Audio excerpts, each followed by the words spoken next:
بڑے بڑے سرداروں کا بزنس بالکل خراب ہو گیا۔ انہی سرداروں میں ایک حضرت علی کے والد ابو طالب بھی تھے، بلکہ ابو طالب کے گھر کے حالات اتنے خراب ہوئے کہ ان کے لیے اب اپنے گھر والوں کا خیال رکھنا بھی مشکل ہو گیا تھا۔ اب جب ان سخت حالات میں ابو طالب کو مدد کی ضرورت تھی، اس وقت ان کی مدد کے لیے انہی کا بھتیجا آگے بڑھا، حضرت محمد صلی اللہ علیہ وسلم۔ آپ صلی اللہ علیہ وسلم اپنے چچا ابو طالب کو اس مشکل ٹائم میں اکیلا نہیں چھوڑ سکتے تھے، کیونکہ اس سے بہت سال پہلے جب آپ صلی اللہ علیہ وسلم کے ماں باپ دونوں اس دنیا سے چلے گئے تھے،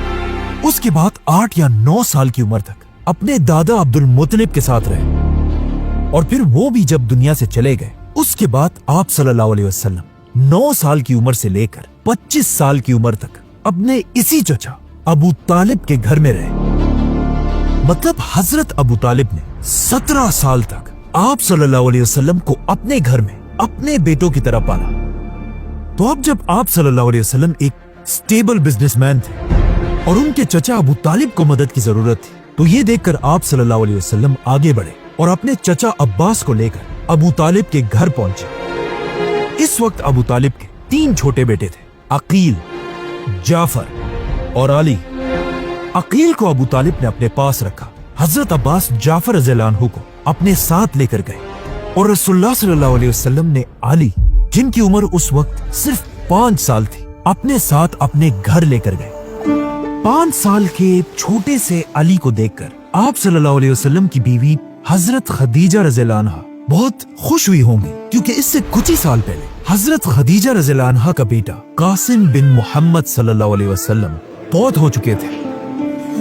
اور اگر اس دن وہ زندہ ہوتے تو ان کی عمر آج اتنی ہی ہوتی جتنی اس وقت علی رضی اللہ عنہ کی عمر تھی۔ تو اب علی کے رسول اللہ صلی اللہ علیہ وسلم کے گھر آنے سے قاسم کے جانے کا غم تھوڑا کم ہونے لگا،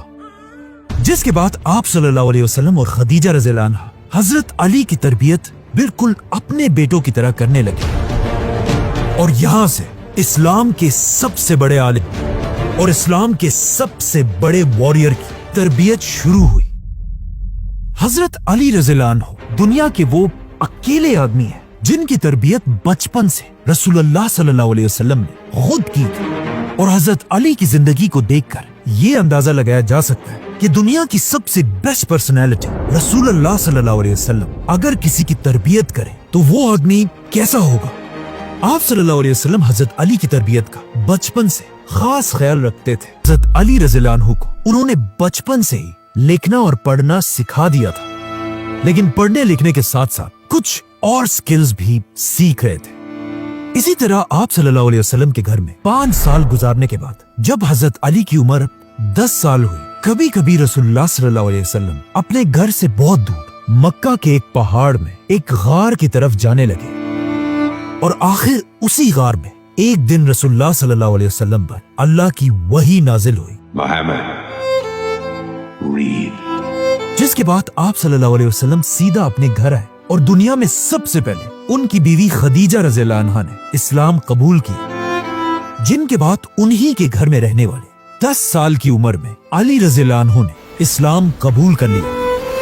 اور پھر آپ صلی اللہ علیہ وسلم کے بیسٹ فرینڈ ابو بکر رضی اللہ عنہ نے اسلام قبول کیا،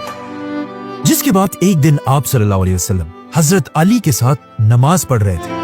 اچانک حضرت علی کے باپ ابو طالب وہاں سے گزرے، اور انہوں نے علی سے پوچھا کہ یہ تم کیا کر رہے ہو، جس پر حضرت علی نے انہیں بتایا کہ میں مسلمان ہو چکا ہوں۔ یہ سن کر ابو طالب نے حضرت علی سے کہا کہ مجھے پتا ہے محمد تمہیں کبھی بھی کسی بھی غلط چیز کی طرف نہیں بلائے گا، تو تم جاؤ اور اسی کو فالو کرو۔ جس کے بعد حضرت علی اسلام کے وہ پہلے آدمی تھے جنہوں نے آپ صلی اللہ علیہ وسلم کے ساتھ کعبہ کے پاس پہلی نماز پڑھی۔ ایک دن آپ صلی اللہ علیہ وسلم کعبہ کے پاس حضرت خدیجہ اور علی رضی اللہ عنہ کے ساتھ نماز پڑھ رہے تھے۔ انہیں دیکھ کر وہاں کھڑے ایک آدمی نے آپ صلی اللہ علیہ وسلم کے چچا سے پوچھا کہ آخر یہ 3 لوگ کر کیا رہے ہیں، جس پر آپ صلی اللہ علیہ وسلم کے چچا نے اس آدمی کو بتایا کہ یہ میرا بھتیجا محمد ہے، جو کہتا ہے میں اس پوری دنیا میں اللہ کا آخری رسول ہوں۔ اس وقت اس پوری دنیا میں اس